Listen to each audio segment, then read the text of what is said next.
dans ce nouvel épisode des Blabla de Sandra. Si tu apprécies ce contenu, pense à t'abonner, à liker et à partager. Je t'invite à découvrir mon dernier bébé de papier paru à ce jour en auto-édition, L'amour minimaliste, une romance qui parle de deuil, de résilience et de renaissance à travers un nouvel amour avec tendresse, humour, passion et sensualité. Fin de la page promo. Aujourd'hui, on parle d'un phénomène très courant en ligne, les haters, commentateurs. Ceux qui ne produisent rien, ne harcèlent pas directement, mais laissent des messages très agressifs. Alors, est-ce qu'il existe un profil type de ces internautes? Les recherches psychologiques et sociologiques récentes nous donnent quelques pistes factuelles. Premièrement, le contexte. Pourquoi l'agressivité augmente en ligne? Les études parlent d'effets de désinhibition en ligne. Le fait d'être caché derrière un écran rend certains comportements plus extrêmes. Selon John Suller, l'anonymat, la distance et l'absence de conséquences immédiates multiplient l'expression d'agressivité. Ce n'est pas un profil, mais un environnement propice. Deuxièmement, les non-créateurs, une catégorie bien étudiée. Les sociologues parlent d'un phénomène appelé participation asymétrique. La plupart des internautes consomment mais ne créent pas. 1% créent la majorité du contenu, 9% interagissent, 90% lisent sans participer. Les haters commentateurs appartiennent souvent à ces 9%,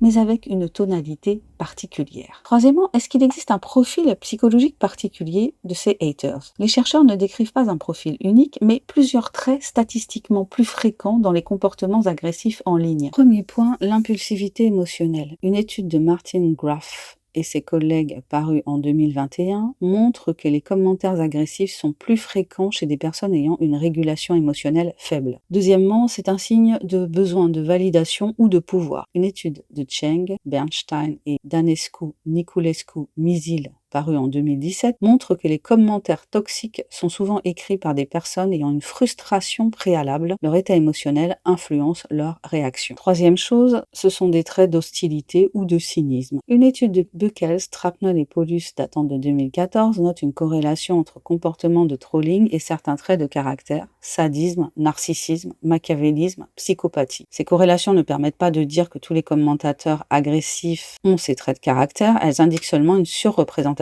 statistique. Pourquoi ils commentent sans créer? Tout d'abord parce qu'ils sont partisans d'une faible exposition personnelle. Créer expose à la critique. Ces internautes évitent la mise en danger mais exercent un pouvoir sans risque, ce que la sociologue Dominique Cardon appelle la position sans responsabilité, dans son livre La démocratie Internet paru en 2010. Autre aspect intéressant, ce que l'on appelle l'effet d'arène. Les réseaux sociaux sont conçus pour valoriser les réactions rapides, parfois négatives. Une étude de Justin Cheng paru en 2020, montre que les contenus polarisants génèrent plus d'engagement, donc sont plus visibles. Cela encourage les commentaires agressifs. Le sentiment de frustration. Plusieurs études montrent que la frustration hors ligne et non pas la personnalité prédit le mieux les comportements agressifs en ligne. Ce sont des personnes qui extériorisent leur mal-être. Alors, est-ce qu'il y a un profil type de ce genre de haters? Conclusion factuelle? Non, il n'existe pas un profil unique, mais les recherches indiquent des tendances plus impulsives que la moyenne, réagissent davantage sous l'effet d'émotions négatives, cherchent un sentiment de contrôle sans risque,